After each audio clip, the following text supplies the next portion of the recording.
এবার পাবনায় মধ্যরাতে নানিকে হত্যা করে নাতিনকে তুলে নিয়ে ধর্ষণ এবং পরবর্তীতে হত্যার ঘটনা ঘটেছে। বাড়ির উঠানে নানির রক্তাক্ত মরদেহ পাওয়া গেলেও নাতনির বিবস্ত্র মরদেহ পাওয়া যায় সরিষা খেতে। এমন নৃশংস ঘটনায় খুবই ফুঁসে উঠেছে দেশের বিভিন্ন শ্রেণী পেশার মানুষ।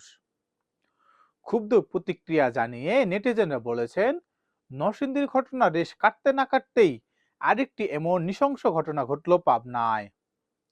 28শে ফেব্রুয়ারি মধ্যরাতে হঠাৎ কান্নাকাটির আওয়াজ শুনে রাস্তায় বের হন স্থানীয়রা। পরে কান্নার আওয়াজ থেমে গেলে তারা বাড়িতে চলে যান। তবে এই দিন সকালে বাড়ির উঠানে নানি রোকেয়া খাতুনের রক্তাক্ত মরদেহ পাওয়া যায়।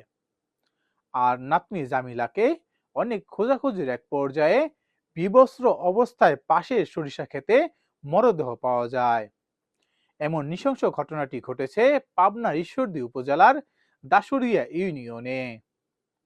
স্থানীয়রা জানিয়েছে, শুক্রবার রাতে ওই মেয়েকে ধর্ষণ করতে আসে, কিন্তু নানিটির পাওয়ায় তাকে হত্যা করা হয়। পরে নাতিনকে অপহরণ করে সরিষা খেতে ধর্ষণের পর হত্যা করা হয়। ঈশ্বরদী সার্কেলের অতিরিক্ত পুলিশ সুপার পবন কুমার বলেন, দুজনের মরদেহ উদ্ধার করা হয়েছে। বিষয়টি নিয়ে পুলিশ কাজ করছে। এই ঘটনায় আইনগত ব্যবস্থা নেওয়া হবে বলে জানান তিনি। এর আগে 26শে ফেব্রুয়ারি নরসিংদীর সদর উপজেলার সরিষাক্ষেত থেকে 15 বছর বয়সী এক কিশোরীর মরদেহ উদ্ধার করা হয়। ধর্ষণের বিচার চাওয়ায় কিশোরীকে বাবার কাছ থেকে অপহরণের পর হত্যা করা হয় বলে অভিযোগ ওঠে। এই ঘটনায় যখন দেশজুড়ে তোলপাড়, ঠিক সেই সময় পাবনায় আরেকটি নৃশংস ঘটনা ঘটল।